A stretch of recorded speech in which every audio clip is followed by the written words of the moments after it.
What's going on, everyone? Anthony Cofrancesco here from Listing Optimization AI, and this is going to be an ultra condensed full product breakdown, really giving you all of the features that you need to just get started using the tool. Today, I'm going to show you three things: how to create a campaign, how to edit an image, and then how to check the images that you've created to the competitors in your niche. So let's get started here. This is our homepage, the Creative Campaigns Hub, and how you get started is you just drop an ASIN here and click on the Generate button. Now, in another video, I'm going to walk you through these advanced options, but for right now, we're going to keep it super simple. And after you click the Generate button, it's going to take about 10 minutes. It's telling me I already have this campaign. If you're doing it for your first time, you won't get this notification. So I'll just click Start New, and then our software is going to start to do the market intelligence that will be used to build out the concepts and build out the images. So I'm going to let this run in the background. I have already created a campaign for this product, so we can transition now into the next part, which is how to generate new concepts. So let's come over here. This is the screen that you're going to see once the market intelligence is complete. It's going to give you a handful of main images, secondary images, and A+ content right from the start. I can scroll around the page and see, okay, these are already looking pretty good. But let's say I'm looking at these three main images and I want to see something a little bit different. So what you're going to want to do is click on this button for Generate Concept. And then you're going to see all of these different templates that you can choose from. Now, of course, when you generate a new concept, it's not going to be with an apple. This is just a placeholder, so you can kind of visualize what the template is looking like. So this one in the top right here, I think might have some potential. I'm hoping it's going to show me our microphone with a model, maybe showing the product in use. So I'm going to click on this template here, and then I'm going to click Generate New Concept, and then you're going to see right away the concept is generating. This is only going to take a few seconds, and so this is the really cool part about AI. I can generate as many new concepts as I want. So let's see if there's anything else. I also like this one of the apple in the hand. Let's generate that concept, and we'll just keep going here. All right, I've got this one that's got a little splash. I don't really know what it's going to do with my product, but let's give that a try and generate that concept. And then for good measure, let's do one more. I like the product packaging here. So let's give this a shot. So in just a few seconds, I've already generated three new concepts. I can also scroll down and take a look at the secondary images that have been created. And right off the bat, I think a lot of these are already looking really good.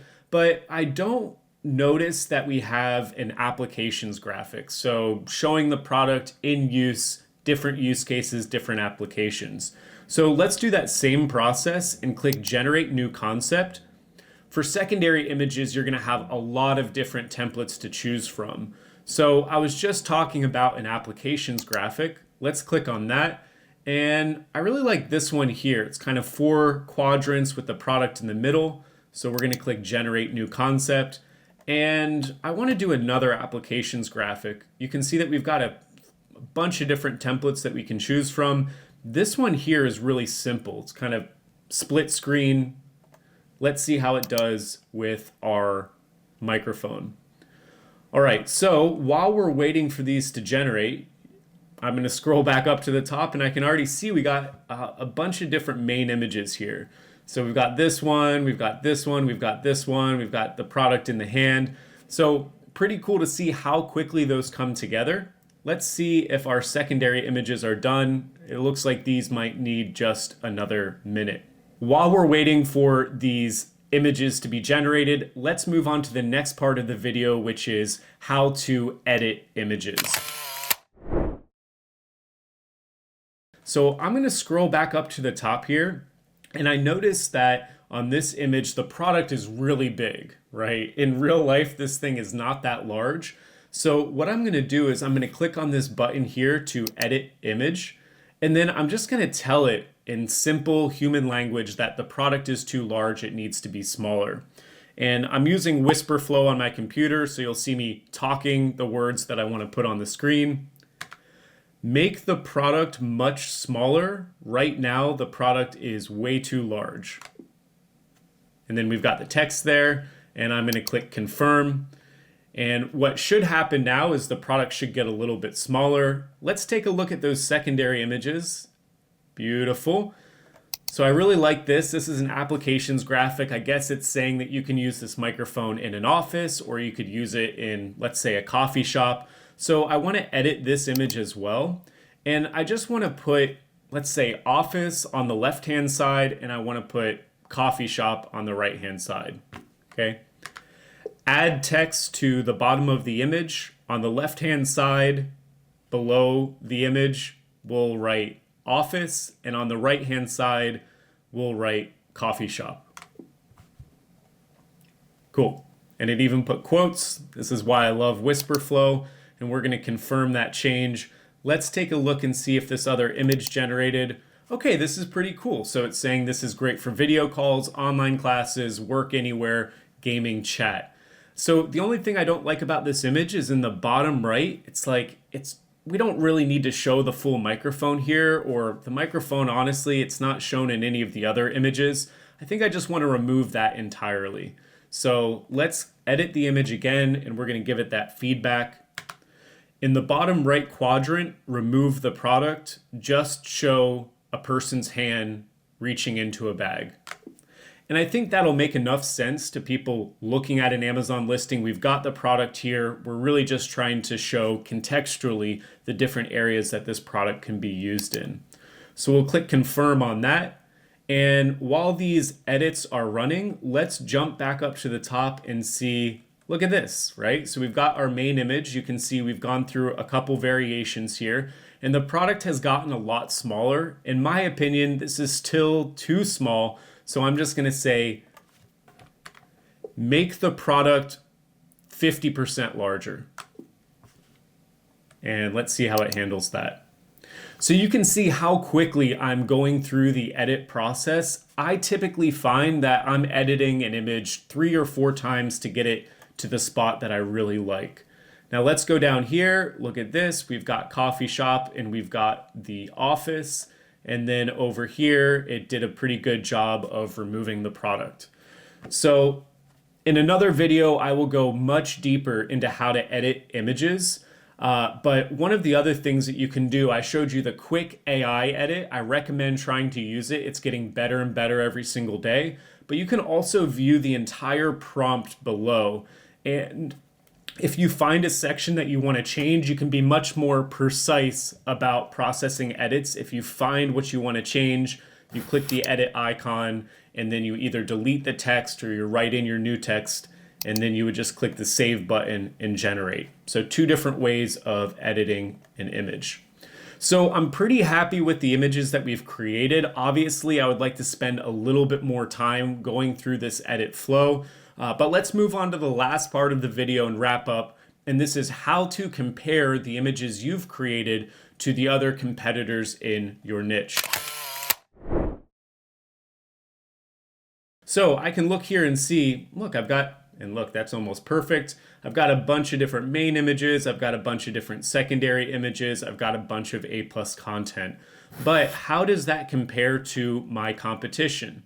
So I'm going to click on the Your Competition button on the left-hand side, and then I'm going to scroll down a little bit, and I want to just compare similar product images. So I can see a lot of people are doing this really simple white background image. So already having a model in my image might help with click-through rate, help give an idea of how large the product is.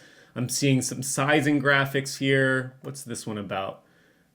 Crystal clear voice, and it's talking about 360-degree voice pickup. And so I could look through the images, especially the images in the first 2 or 3 positions, and ask myself, is there anything that I'm missing, right? So this is like a sizing graphic. I don't like it, but I think showing how large this product is super important. So let's go back up. Here's another sizing graphic here. let's go back up and see if a sizing graphic was generated automatically for us. Okay, so we're gonna scroll way up here, or I could have just clicked on my images button.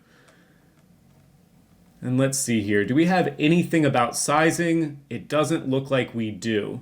So what I'm gonna do very quickly is I'm gonna click Generate New Concept, and then I'm gonna come down here to the sizing graphic, and let's just do this one. It's like a very clean lifestyle shot. Hopefully it's gonna show the product on a desk, and it should give me the sizing dimensions of the product.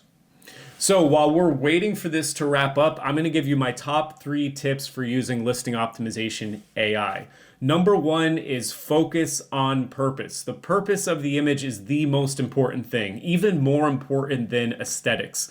So if I know I need a sizing graphic, I'm going to try to make a sizing graphic, and I'm going to have that graphic just be about sizing, nothing else. One single purpose per graphic. Focus on the purpose.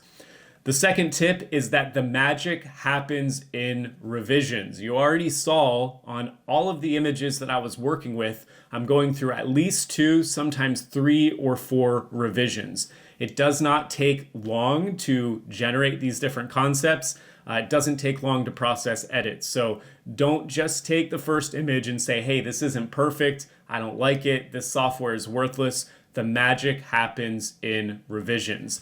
All right, and the third tip, which is equally as important, is we are all just guessing until we are testing. So I can spend time and generate a ton of really beautiful images with Listing Optimization AI. But if they never actually make it onto the platform, until you test these images against your current image, it doesn't mean anything. We're just playing around and we're just having fun. So get your images onto the platform and see, do they actually give me a higher click-through rate? Do they give me a higher conversion rate? So a few minutes ago, we saw at the bottom of the page our competitor images. I could see we were missing a sizing graphic, so I created a sizing graphic, and look at this beauty. This thing looks fantastic, right? We're showing it on a desk. I might have to go in and adjust the specific dimensions. I could do that with the Edit Image button, or I could find the dimensions here inside of the prompt. Let's see if it gives it to me. Here we go.